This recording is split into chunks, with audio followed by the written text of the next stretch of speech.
Hey guys, welcome to Quinian's Budget Crafts. How about we make some pallets?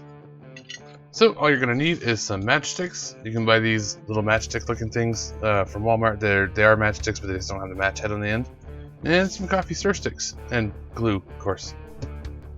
So you're going to want to know what size to make them. You can use a car as an example for what size your pallet should be.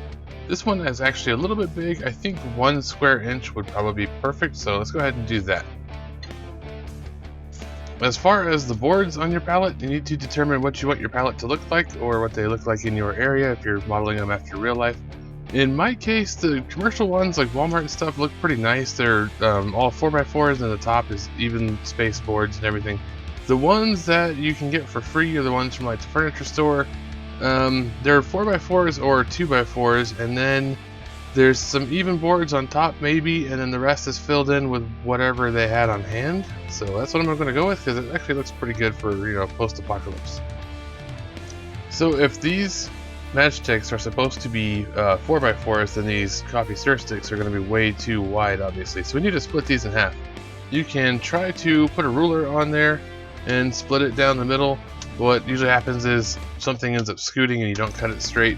Or these things are all bent and warped and wavy anyway. So you can just go ahead and freehand it with a nice sharp blade. Like I said, I am making mine kind of messed up on purpose because that's what they look like where I live, and I think that looks good for this.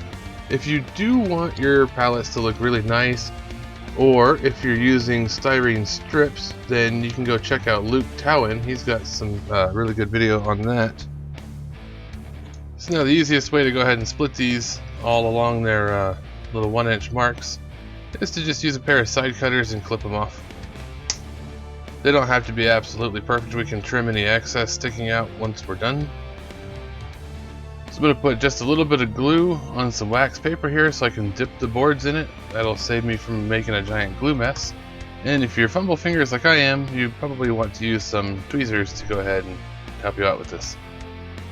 So all we're going to do is take one of these. We're going to dip the ends and try and line this up as square as possible. You could glue these down or use some double-sided tape to help hold them in place, but I'm not that worried about it. I don't care if they come out a little bit wonky. So I'm going to do 3 across the bottom, and then give this a couple seconds to set up, flip it over, put this third 4x4 in the middle, and then we'll layer them all the way across the top.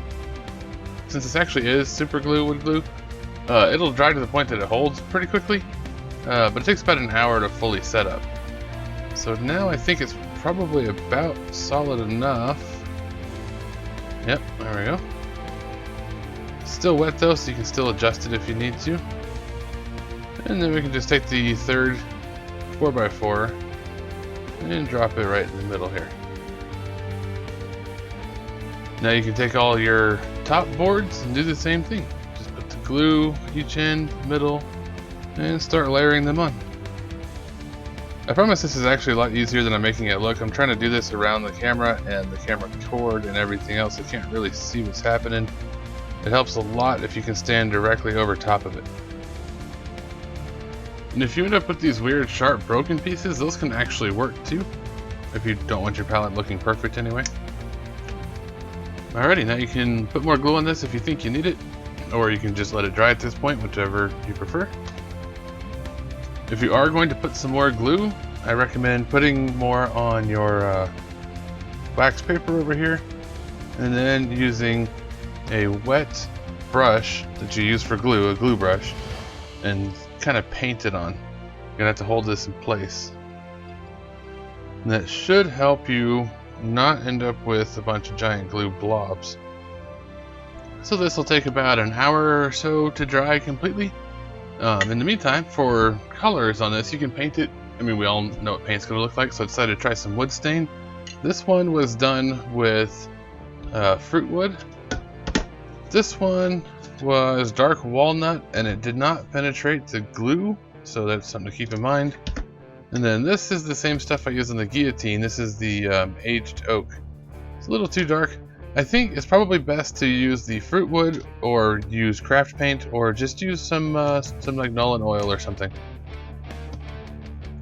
These came out a little too dark. I'm going to use them anyway, but they're too dark. So if you've made a bunch of barrels the way either I make my barrels, like these red ones, or the way Miller makes his barrels, like these black ones, you can even do crushed one. You can stack these things up on your crates and glue them down, and then go ahead and put your Nolan oil and stuff so it looks like the one that's crushed is spilled out. And you got some pretty good crates. You can glue them to other things or however you want to use them. Just use them as scatter. Also, if you have them sticking out past the edge and you don't like that, you can just go through with some flesh cutters and snip it off. You should probably wait until it's dry. I did not, so this is going to come apart on me. Maybe.